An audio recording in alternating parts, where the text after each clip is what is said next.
जी से महाराज गुरु दीक्षा ली।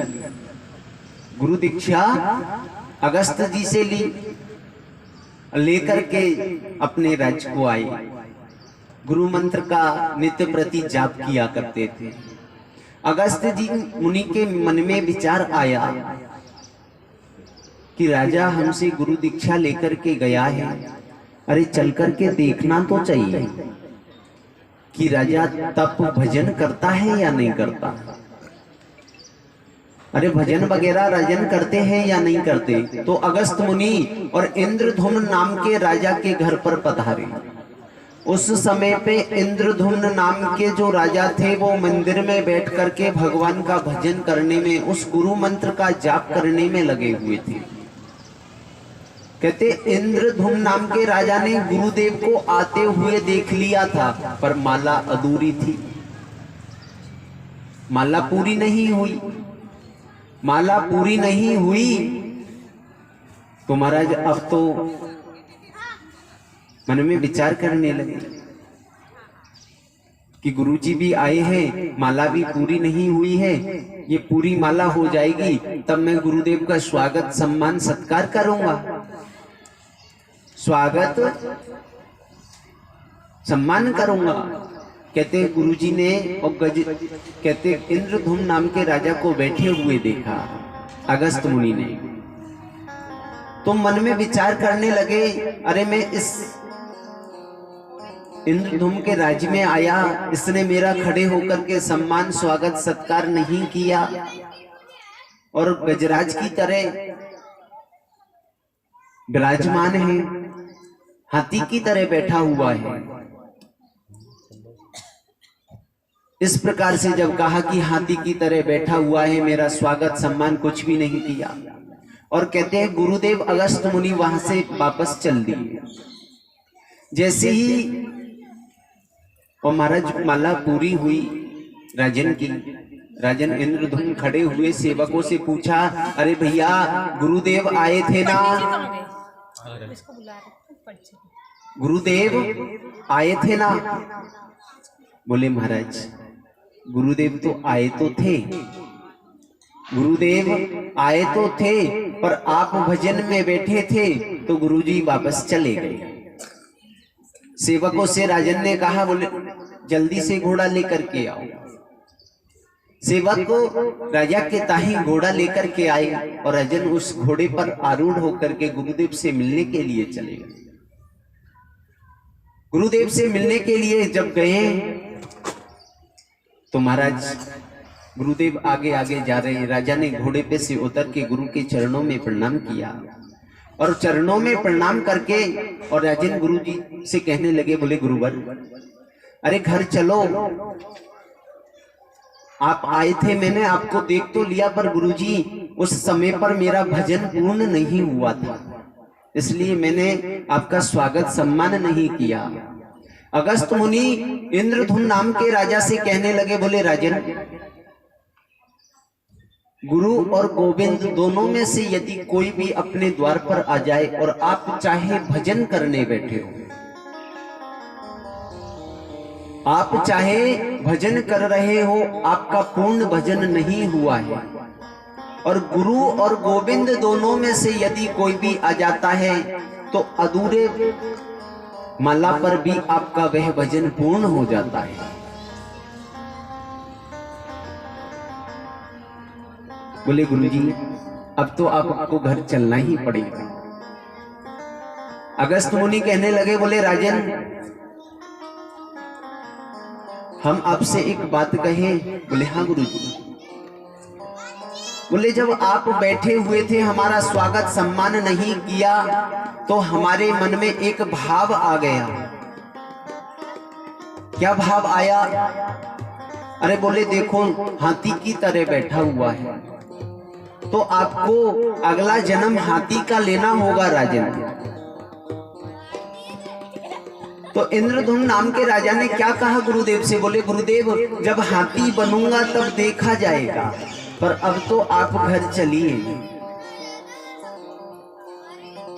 और कहते हैं संत हृदय नवनीत समाना।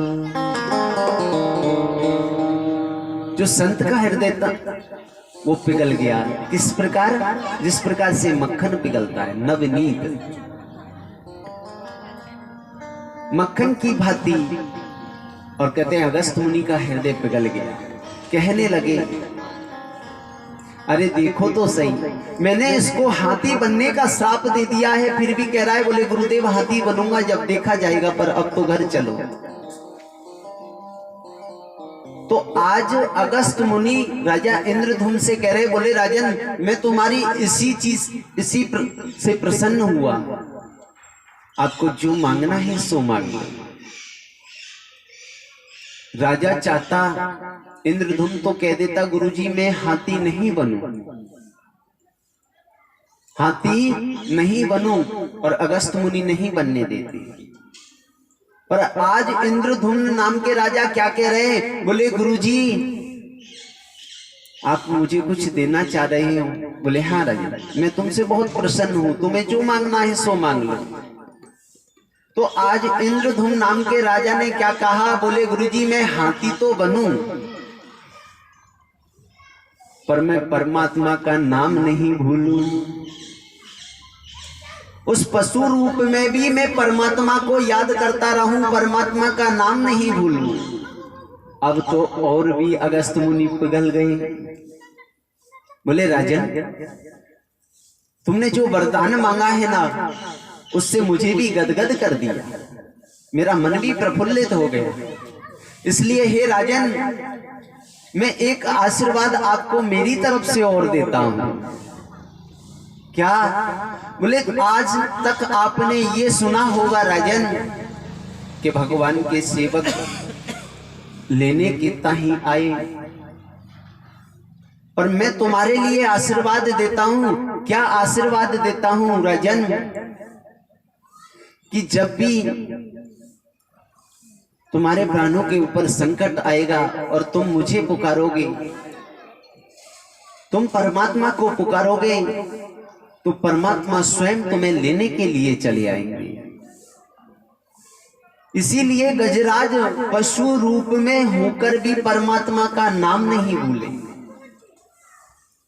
और जैसे ही प्राणों पर जब संकट आया तो परमात्मा को याद किया, हरि को याद किया, तो वही परमात्मा हरि, और कहते हैं गजराज को आकर के ग्राह के फंद से छुड़ाया। कहते इसलिए हु का पहले परमात्मा ने उद्धार किया, उसके बाद में गजराज का उद्धार किया। इस प्रकार से राजन परीक्षित के लिए आचार्य श्री शुकदेव जी महाराज ने गजराज के उपाख्यान का वर्णन श्रवण कराया। आगे चलकर के श्री शुकदेव जी महाराज राजन परीक्षित के लिए अनेक प्रसंगों का वर्णन करने लगे। बोले राजन भगवान के ऊपर चढ़ी हुई प्रसादी भी कभी भी हम गलती से भी अपने चरणों में नहीं लेनी चाहिए। किसी भी प्रसादी भगवान के श्री चरणों में जब चढ़ जाती है तो सब ध्यान रखो कि भगवान की चढ़ी हुई प्रसादी हमारे चरणों में कभी नहीं आई। एक बार दुर्वासा ऋषि और घूमते घामते और भगवान के बैकुंठ लोक धाम में चले गए। भगवान के बैकुंठ लोक धाम में गए तो भगवान विष्णु के दर्शन का लाभ प्राप्त हुआ। भगवान ने उस समय अपने गले में माला धारण कर रखी थी। उसी पुष्पों की माला को अपने गले में से निकाल करके परमात्मा ने दुर्वासा ऋषि के गले में डाल दिया। और दुर्वासा ऋषि है कि महाराज उस प्रसादी रूपी माला को और धारण करके और भ्रमण कर रहे हैं। अनेक जगह उस पुष्प माला को धारण करते हुए और जब जा रहे थे तो मार्ग में और इंद्र गजराज के ऊपर आरूढ़ होकर के जा रहा था। इंद्र गजराज के ऊपर आरूढ़ होकर के जा रहा था। तो महाराज दुर्वासा ऋषि के मन में विचार आया कि ये भगवान की प्रसाद रूपी माला है, इस प्रसाद रूपी माला को क्यों न मैं इंद्र के लिए दे देता हूँ, जिससे इंद्र के ऊपर परमात्मा की सदैव के लिए कृपा बनी रहेगी, सदैव सदैव के लिए कृपा बनी रहेगी। मैं ऐसा करता हूँ। अब कहते महाराज अपनी प्रसाद रूपी माला दुर्वासा ने गले में से निकाली और निकाल करके और गजराज के ऊपर इंद्र जो विराजमान थे उनको प्रदान कर दी। कहते दुर्वासा ऋषि वहीं खड़े थे, कहीं गए नहीं थे। इंद्र ने क्या किया, उसी प्रसाद रूपी माला को अपने गले में से निकाला और गजराज के मस्तक पर रख दिया। गजराज के मस्तक पर जैसे ही रखा तो गजराज भगवान ने क्या किया, बोले अपनी सूंड से उसी प्रसाद रूपी माला को और पकड़ करके और जमीन पर डाल दिया और जमीन पर डाल करके पैरों तले कुचलना प्रारंभ कर दिया। इस दृश्य को अब दुर्वासा ऋषि अपने ही आंखों के सामने होते हुए देख रहे हैं, अपने आंखों के सामने होते हुए दुर्वासा ऋषि देख रहे हैं। अब तो महाराज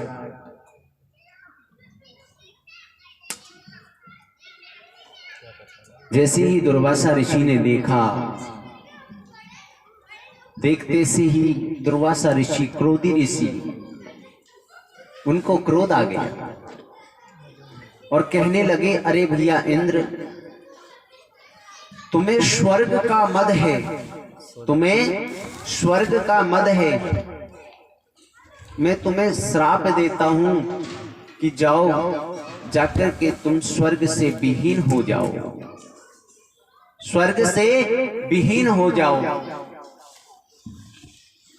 अब जैसे ही दैत्यों के सम्राट राजा बलि को पता लगा कि दुर्वासा ऋषि ने और